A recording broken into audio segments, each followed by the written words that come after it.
Hi friends, చాలా interesting updates ఉన్నాయి. నామినేషన్లు ఎవరున్నారు, ప్రాసెస్ ఎలా జరిగింది, అదొకటి. రెండు వచ్చి వైల్డ్ కార్డులో ఎవరు వస్తున్నారు, ఎంత ఫైర్ బ్రాండ్లో వస్తున్నారు అనేది కూడా అప్డేట్ ఉంది. అది కూడా మాట్లాడదాం. నిన్న ఎపిసోడ్లో ఏం జరిగిందో, నాకు సార్ ముందు ఏం జరిగింది అనేది కూడా అది కూడా మాట్లాడదాము. ఫస్ట్ టైం మన ఛానల్ చూసిన సబ్స్క్రైబ్ చేయండి, లైక్ చేయండి, షేర్ చేయండి. వీడియోలోకి వెళ్ళిపోదాం. ఫన్నీగా వాళ్ళు పాటలు గెస్ చేయడం అది బాగుంది. సెకండ్ వచ్చి మోస్ట్ బోరింగ్ ఎవరంటే అందరూ మన ఫ్లోరా షైని కనిపెడుతున్నారు.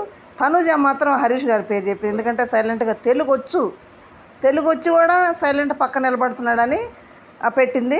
బాగుంది అది, ఎందుకంటే ఆమెకు తెలుగు అర్థం కాదు కాబట్టి పక్కన ఉంటుంది. తెలుగు వచ్చు కదా, అర్థం వద్దు కదా, సైలెంట్గా ఉండని పెట్టింది. అది ఫన్నీగా ఫస్ట్ ప్రోమో అయిపోయింది.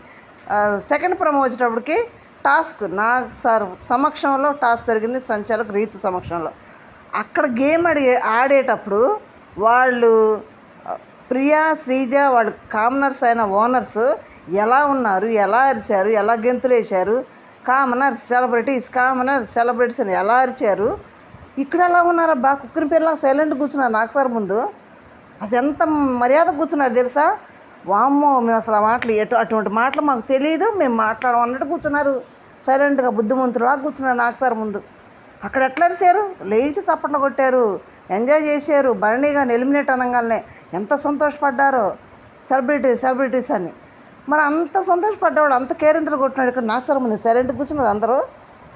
మళ్ళీ రీతు సంచాలక్ అక్కడ ఎలా చేసింది, అస్సలు మొత్తం డిమాండ్ పవన్నే ఇది చేస్తా, ఇటు తిరుగుతా. అసలు స్టాప్ అని ఎందుకనాలి, ఎవరైనా ఫిజికల్ అయ్యి కానీ, ఎవరైనా కొట్టుకుంటే కానీ, ఏదన్నా కట్టే దెబ్బలు తగిలితే కానీ స్టాప్ అనాలి. అక్కడ స్టాప్ అనకుండానే అక్కడ భరణి గారిని తీసేసి లేని పని అన్నిటికీ రీజన్లు చెప్పేసి ఇక్కడ ఎంత సైలెంట్గా ఉందో తెలుసా. అసలు రీతుయేనా సంచాలక్ అన్నట్టుంది, ఎంత బాగుందో తెలుసా. అక్కడేమో అంతగా సంచాలక చేసింది, ఇక్కడ నాకు సార్ ముందు ఎంత చక్కగా ఉన్నారబ్బా. అంటే పానీలు ఎక్కడైనా గౌరవించారు నాకు సార్ని, ఈ గేమ్లోనైనా గౌరవించారు. సరే గేమ్లోకి వెళ్ళిపోదాం. అబ్బా, మర్యాద మనిషి వెళ్ళే ముందు 2 గేములు కూడా చాలా టఫ్ గేములు. రంగు గేమ్ కానీ ఈ గేమ్ కానీ చాలా బాగా ఆడాడు. వెళ్ళే ముందు అయితే సూపర్ గేమ్ ఆడాడు. ఇదే గేమ్ ముందాడటం, కొంచెం నామినేషన్లో కూడా తెలివిగా మాట్లాడటం చేసినట్టయితే మనీష్ గారు వెళ్ళేవారు కాదు. మనీష్ గారికి జరిగిన మైనస్ ఒకటి ఏంటంటే, వాళ్ళు బ్యాక్ బిచ్చింగ్ చేస్తారు, జెన్యూన్ కాదు, ఫేకు అని ప్రియాని, శ్రీజ అని అన్నారు కదా. అదే పాయింట్ తోటి కనుక నామినేషన్లో వాళ్ళిద్దరు నామినేట్ చేసినట్టయితే మర్యాద మనిషి గారు చాలా బాగుండేది. ఇప్పుడు అక్కడ ఉండేవాళ్ళు, హౌస్లో ఉండేవాళ్ళు.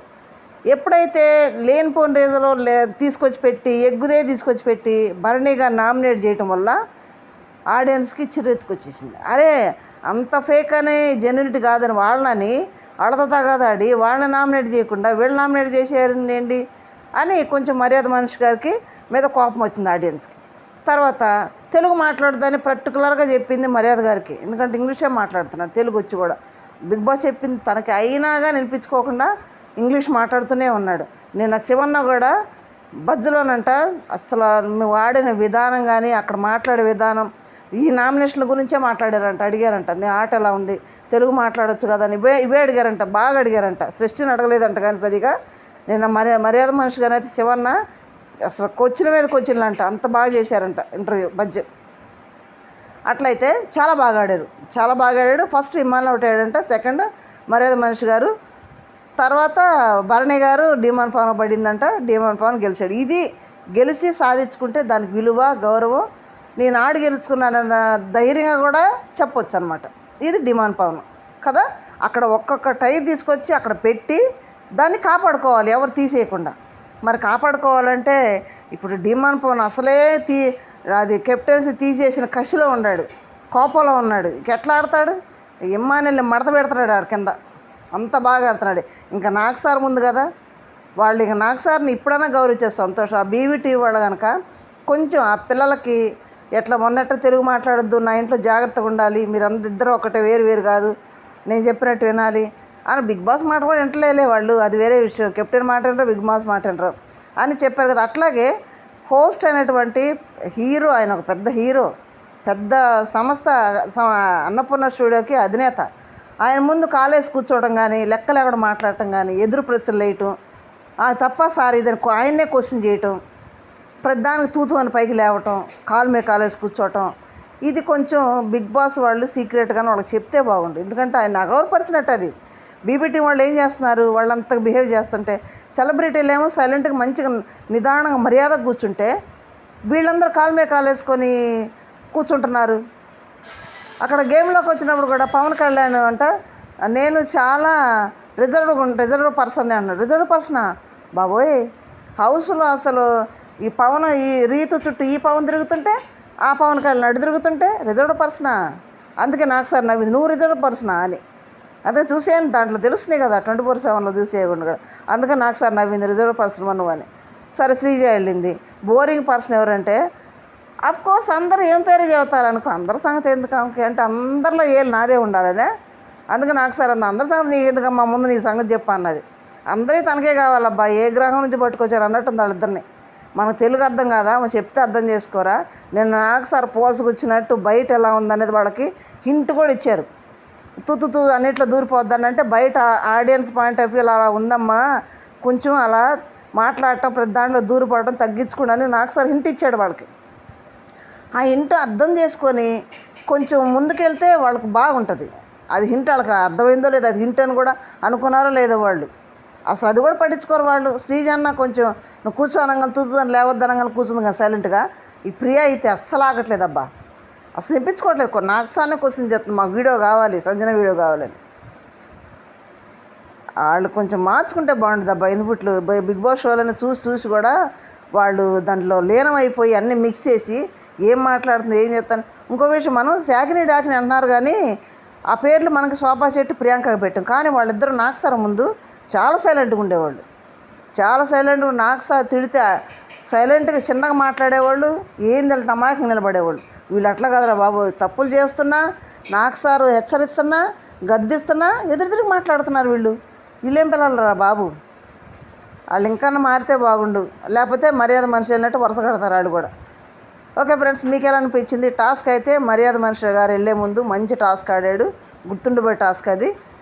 ఓకే, చాలా బాగా ఆడారు. మర్యాద ఉన్నంతసేపు కూడా నాకు పని కావాలి, నాకు పని చెప్పండి పాపం అడిగేవాడు. తనకి ఎవరు పని చెప్పట్లేదు కదా, నన్ను పని చెప్పండి అనేవాళ్ళు.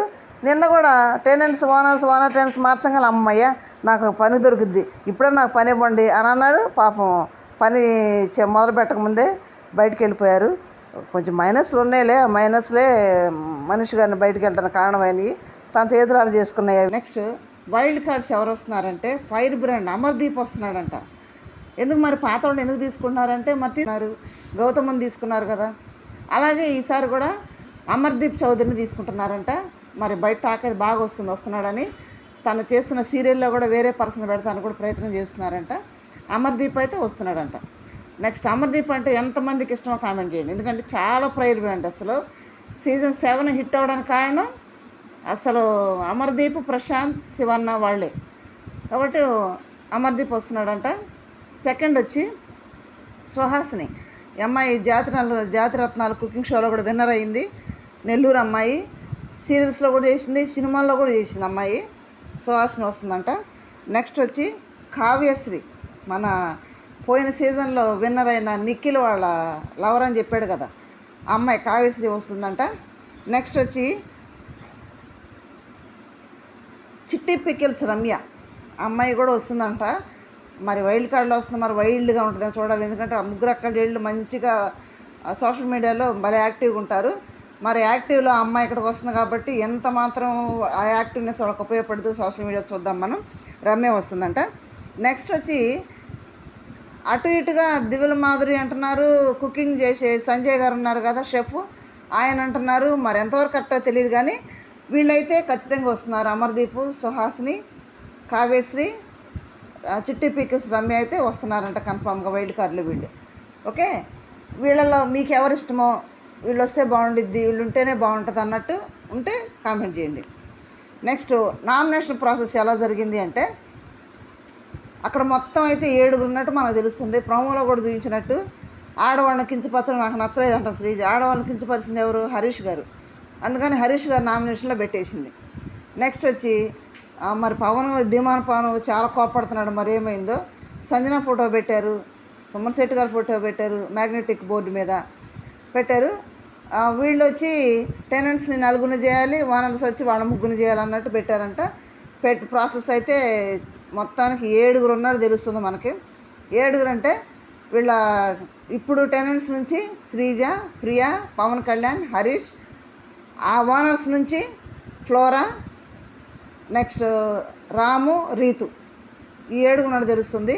రాము, రీతు అంటే ఉండటం మంచిదే, ఎందుకంటే వాళ్ళిద్దరు చేసిన ప్లాన్ వల్లే రాము ఓనర్ అయ్యాడు. వాళ్ళు లైవ్లో కూడా కొన్ని విషయాలు మాట్లాడుకున్నారు, అది కూడా మాట్లాడదాము. వీళ్ళు ఉన్నారంట, ఈ 7 అయితే నామినేషన్ ఉన్నట్టు మనకు తెలుస్తుంది. నెక్స్ట్ లైవ్లో ఏం జరిగిందంటే డీమాన్ పవన్ వచ్చి రీతుతో చెప్తాడు, నువ్వు వాళ్ళతో మాట్లాడి సెలబ్రిటీలు తెలియ ఇలా ఉండొద్దు నా దగ్గర అని. ఎందుకంటే అప్పటి వరకు ఒకే కప్పులు ఛాయ్ పోసుకొని తాగారు. పులిహోరలు అయితే భలే స్పీడ్గా ఊపందుకున్నాయి, ఎందుకంటే ఇద్దరు అక్కడే ఉంటారు కాబట్టి ఊపందుకొని ఫుల్ చాక్లెట్లు మంచిగా దొరుకుతున్నాయి రీతుకి. కాబట్టి వెళ్ళి మాట్లాడమంటే తనుజతో వెళ్ళి మాట్లాడింది. ఎందుకంటే ఇద్దరు పోట్లాడుకున్నారు కదా బొమ్మల టాస్క్లో. మాట్లాడుకుంటే చివరికి ఎవరిని బ్లేమ్ చేసి తెలుసా? రాముని బ్లేమ్ చేశారు. రీతు చెప్పబట్టే కదా రాము అక్కడ నిలబడిపోయాడు, రాము బ్యాడ్ అయ్యాడు. నేను మనం చెప్పుకున్నట్టు రీతు చెప్పదు, రాము బ్యాడ్ అవ్వడు కదా, అక్కడ అట్లా చేయడు కదా, అది చెప్తున్నాడు కదా రీతు చెప్పిందని.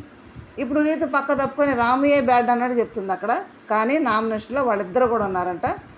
ఇది మనకు తెలిసిన నామినేషన్ అప్డేట్ కూడా లైవ్లో కొంచెం జరిగినాయి. తర్వాత వాళ్ళు పాపం వంట గిన్నెలు తోమలేక వంట చేయలేక చాలా ఇబ్బంది పడుతున్నారంట. వంట అయితే చాలా బాగా చేశారంట, లైవ్లో అయితే చాలా చక్కగా హరిత హరీష్ గారు వంట చేసి మంచిగా తినిపించారంట వాళ్ళకి. మరి గిన్నెలు తోమడానికి అయితే నేను తోమలేను బాబు అంటుందంట. మరి నేను మనం చెప్పుకున్నట్టు వీళ్ళు ఇంతకుముందు ప్రవర్తించినట్టు వీళ్ళు ప్రవర్తిస్తారంటే ప్రవర్తించలేదంట, వీళ్ళే తీసుకెళ్ళిస్తున్నారంట వాళ్ళకి. ఈ సెలబ్రిటీ అయిన ఓనర్లే వాళ్ళకి టీలు ఇస్తున్నారంట, అన్నీ తీసుకెళ్ళి వాళ్ళు అడగకముందే ఇస్తున్నారంట. ఎందుకంటే ఆ ఆకలి బాధని వీళ్ళు అనుభవించారు కాబట్టి, వీళ్ళకి తెలుసు కాబట్టి ఇస్తున్నారంట. లోపలికి వస్తామంటే ఏదో ఆలోచించేవాళ్ళు కదా, ఇప్పుడు అలా కాదు, లోపలికి వస్తామంటే కూడా రానిస్తున్నారంట. ఇంకా లైవ్ అప్డేట్స్ చాలా ఉన్నాయి, అవి నెక్స్ట్ వీడియోలో చూద్దాము. ఓకే, ప్రోమో లైవ్ అప్డేట్స్ మొత్తం మాట్లాడుకుందాము. వీళ్ళు ఎలా పని చేస్తున్నారు, ఎంత బాధపడుతున్నారు, ఎవరెవరు ఎలా ఉన్నది తర్వాత మాట్లాడదాం. ఓకే ఫ్రెండ్స్, ఇవి కాబట్టి మీరేమంటున్నారు కామెంట్ చేయండి. గేమ్ కరెక్టేనా, వీళ్ళు ఉండే విధానం కానీ ఇదంతా కూడా మీరు కామెంట్ రూపంలో ఏదో ఒకటి ఒపీనియన్, మీ ఒపీనియన్ ఆ కామెంట్ రూపంలో తెలియజేయండి. Thank you.